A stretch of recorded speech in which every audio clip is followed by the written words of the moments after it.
ಜನ ಹೆಂಗೆಂಗೋ cringe content ಹೊಲಸು video ಮಾಡಿ ಸೋಷಿಯಲ್ ಮೀಡಿಯಾದಾಗ ಬೆಳ್ಯಾಕತ್ತಾರ. ನಿಮ್ಮ ಕಡೆ ಟ್ಯಾಲೆಂಟ್ ಐತಿ, ನೀವು ಚಲೋ ಡಾನ್ಸ್ ಮಾಡ್ತೀರಿ, ಚಲೋ ಹಾಡು ಹೇಳ್ತೀರಿ, ಚಲೋ ಇನ್ಫಾರ್ಮೇಷನ್ಸ್ ಕೊಡ್ತೀರಿ ಅಂದಾಗ ನೀವು ಯಾಕೆ ಕಂಟೆಂಟ್ ಕ್ರಿಯೇಷನ್ ಸ್ಟಾರ್ಟ್ ಮಾಡಬಾರ್ದು?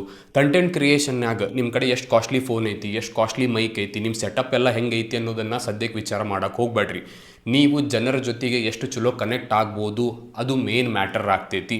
ನೀವು ಜನದ ಜೊತೆ ಕನೆಕ್ಟ್ ಆಗಿ ನಿಮ್ಮ ಟ್ಯಾಲೆಂಟ್ ಏನೈತಿ, ನೀವು ಅದನ್ನು ಏನು ಶೇರ್ ಮಾಡಬಹುದು ಜನದ ಜೊತೆಗೆ, ಅವ್ರಿಗೆ ಇಷ್ಟಪಟ್ಟರೆ ಸಾಕು, ಅವ್ರು ನಿಮ್ಗೆ ಎಲ್ಲಿ ಬೇಕಾದಲ್ಲೇ ಕರ್ಕೊಂಡು ಹೋಗ್ತಾರೆ. ಸೊ ನಿಮ್ಮ ಕಡೆ ಸದ್ಯಕ್ಕೆ ಏನೇನು ರಿಸೋರ್ಸ್ ಅದಾವಲ್ಲ ಅದರಿಂದ ಸ್ಟಾರ್ಟ್ ಮಾಡಿರಿ. ಫಸ್ಟ್ ಆ್ಯಂಡ್ ಫಾರ್ಮೋಸ್ಟ್ ಥಿಂಗ್ ನೀವೇನು ಫೋಕಸ್ ಮಾಡಬೇಕಂದ್ರೆ ಅದು ಕನ್ಸಿಸ್ಟೆನ್ಸಿ.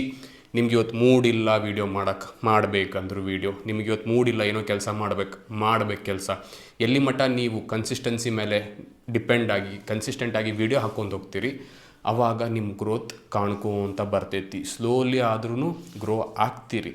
ಯಾರು ಕಂಟೆಂಟ್ ಕ್ರಿಯೇಷನ್ ಮಾಡ್ಬೇಕಂತದಾರ ನಿಮ್ಮ ಫ್ರೆಂಡ್ ಸರ್ಕಲ್ ಆಗಿರ್ಬೋದು, ಯಾರೇ ಆಗಿರ್ಬೋದು, ಅವ್ರಿಗೆ ಈ ವಿಡಿಯೋ ಶೇರ್ ಮಾಡಿರಿ. ಅವ್ರ ಕಂಟೆಂಟ್ ಕ್ರಿಯೇಷನ್ ಒಳಗೆ ನೀವು ಸಪೋರ್ಟ್ ಮಾಡಿರಿ.